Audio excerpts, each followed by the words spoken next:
Hello and welcome to today's episode of Military Mutterings, where I, Jack Fletcher, and my good friend Me, Kevin Jansen. shall be discussing the 25-pounder field artillery and anti-tank menace of the British Armed Forces. So, let's start with some general history about this weapon. According to the Imperial War Museum, the idea of combining the dual role of both a field gun and a howitzer arose in 1918 and was developed in between the two world wars in a period known as the interwar period. A model was built in 1930, and the first 25-pounder actually appeared in 35, and the final stages of development were hastened by the very sudden outbreak of war in September 1939. Now, what we must remember here is that a couple of years earlier, in fact, I believe a few months earlier, nobody suspected war was going to break out. In fact, Neville Chamberlain held in his hand a piece of paper only a few months, or was it a year before the war, claiming that this piece of paper held peace within our time. Little did he know, however, that one of the, if not the greatest conflict in human history would have then erupted. So, by 1945, despite the early initial production being quite slow, over 12,000 were manufactured and was probably one of the finest pieces of artillery used by British and Commonwealth forces at its time. It was durable, easy to operate, versatile, and provided excellent close artillery support. And during the North African campaign, which was rather notorious for its one of the first uses, I believe, of the 88mm flak gun of the Germans being used in the anti-tank role as well as the anti-aircraft role, the British answered by using the 25-pounder as an anti-tank gun as well as an artillery piece. This gun remained in standard divisional service with the British Armed Forces until 1967, so over 20 years, in fact over 30 years since it was first introduced, which tells you just how good this weapon was. And not only has it saw usage in additional other wars, such as the Indo-Pakistan War of 71, the Middle East in 73, and it was still in widespread uses around the globe in the 1970s, the 80s, the 90s, and even up until today in some ceremonial use. So, Kevin, what shells does this weapon use? Well, this being an artillery, well, I say artillery piece, this is a multi-purpose piece of equipment, means that they have tons of different ammunition types actually developed for it. But something I want to point out first is this gun actually had two types of cartridges. So the first one actually had three different charge bags, and you could remove two of them from it to sort of change how much charge you were going to put behind your shell.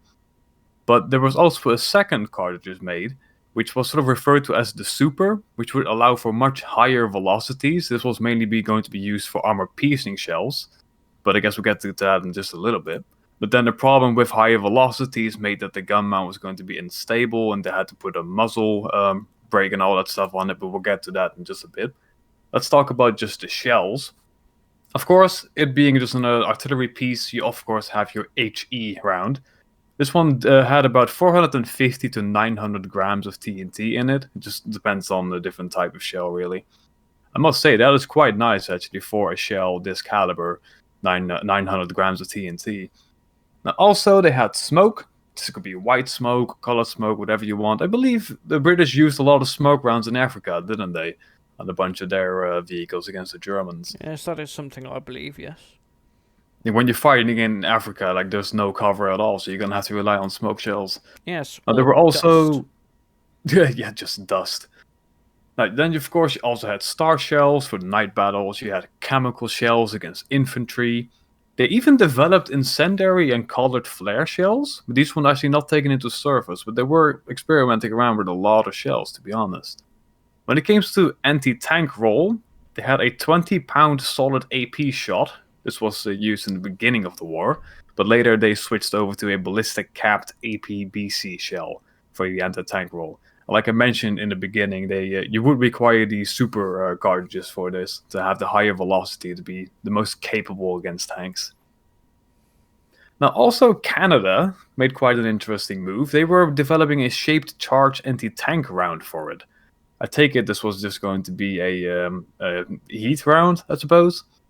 But this was actually not developed any further in 1944 because the 17-pounder was coming around, and that was going to become the new anti-tank gun, so there was no need for a shaped charge for this gun anymore. And post-war, Britain being Britain, they switched out all of their HE for Hesh rounds, because the British really love their Hesh rounds. And I must be fair, Hesh rounds do have their moments. But when it comes to ammunition, that is about it, really. And I guess you could also add in the blanks for the ceremonial pieces. But yeah, that is about it for the ammunition, really. Right, so, in that case, I will go on to our... Actually, no, I won't go on to our next. Kevin, could you tell us about the Mark I version of this weapon? Oh, Mark I, we all gotta start somewhere. Mark I was the first version of this gun. And it's a little bit interesting, because it's the 25-pounder gun, the barrel and the breech, on a modified 18-pounder gun. Well, I want to say chassis, but mount, I suppose, in this case. Like, it's interesting that you have the gun, but you don't have a mount for it just yet, so you're just going to plop it on an older 18-pounder gun. Well, one thing that was actually a bit funny about this, the higher velocity AP rounds could not be fired from this mount because, well, it was just not strong enough to hold the recoil for the gun. But that is, of course, where the Mark II and later versions come in, and I'm going to give it back to you now. And something I'll add as well is that the earliest versions of the Mark I retained the 18-pounder gun's elevation sights. Oh, that must be a nightmare. Yes, well, it depends on how good the 18-pounder sights were, and it depends on which variant of the sights they used. Right, so on to the Mark II. Not really much to say here. I mean, I guess there could be, I guess there won't be. As you can see, there's a muzzle brake, which is one change. Wouldn't you agree, Kevin? That is a very important change, yeah. Especially when I refer to the AP around there. Yes, and not only that, it gets its own dedicated carriage. Woohoo! Now, whilst the Mark I's were able to have their own carriage by the end of the war, and in later service life, oh no, the Mark II gets its own carriage straight away. And of course, there are different variants of variants of the carriages, but and different types of the barrels for the Mark II. However, the next interesting piece, and I say interesting, is the short Mark I. This is a Mark II gun on a brand new carriage, but shortened for use in mountain warfare and in jungle warfare, and was used exclusively, I believe, by the Australians. Yeah, that is correct. Australia was the one that made these ones. And it was actually known, I believe, as the Baby. I mean, I can see why. Yeah, say a much shorter, as we can see here, a much shorter barrel there. I think it's safe to say that the AP rounds are out of the question here. This has to be a dedicated just smoke and HE gun. Yes, or canister. Yeah, or a canister, yeah. Yes, right, on to my favourite part of this. Here we go. Sexton, Bishop, and Uramba. Now I'm going to start with the Sexton. Now, with the Sexton, it was used for quite a while, let's just say. It was used... Well, it was manufactured from 1943 to 1943 to 46. And... Well, I can guarantee you that it was used way after the war. Me being Dutch, we Dutch also used the Sexton. Yes. We took them from scrap yards, and they were basically all we had. So I think we used them right away up until until it was produced 1943, 1945. What I meant to say was it was in service 1943 to 1956, Yeah, there you go. Like we and used even our sextants afterwards. way until the 50s. Yes, and probably even afterwards, knowing this piece. Aside from that, it's on an M3, M4 chassis, and, well, it 2,150 were built. Not really much to say there. That is a ton, though. And yes, a rather similar vehicle was the Iramba, used by the Australians. And this was produced 1950, 19 to 1952, and was used until 1957. There was a prototype built and 13 production vehicles. So not many of these vehicles were actually manufactured. And in the middle, we have my personal favourite piece, which is the Bishop artillery piece used by the British. This was a 25-pounder based on a Valentine infantry support tank chassis. Now, this was in service for. Now, I don't know how long this was in service for. It was produced 1942 to 1943. 149 were built. Well, And. I believe these were pretty much fading out during 1945. Like it was more of a stopgap, to be honest. This vehicle, they needed something to carry the guns, and they made it quickly, but it didn't last for very long. No, well, I can't imagine it would have done. Like the looks can be, people like to refer to this as the British KV2, but looks can be deceiving because that's not a turret. That's a full casemate. And the elevation angles for the gun are also not that great. It's got 5 degrees of gun depression and 15 degrees of elevation. And for an artillery roll, 15 degrees of elevation is really not good.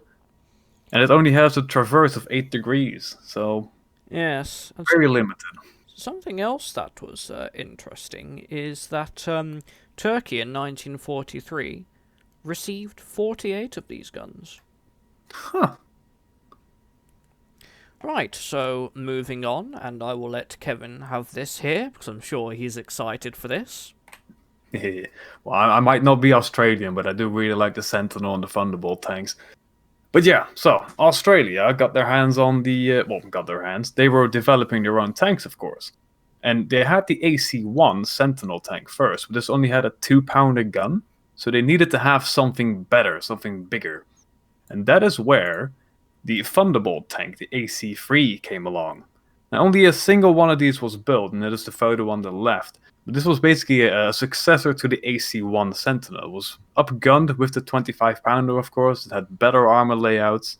And actually, something interesting about this, while they were making the recoil system, the overhead recoil system for this gun on this tank, lessons learned there actually went into the design of the short 25-pounder, which we just talked about. So, like, this single vehicle, this prototype vehicle, was actually a big lesson for developing the short 25-pounder. I quite like that. On the right, we've got the AC1 test bed. Now, people might know this one as the AC4 prototype or AC4 test bed.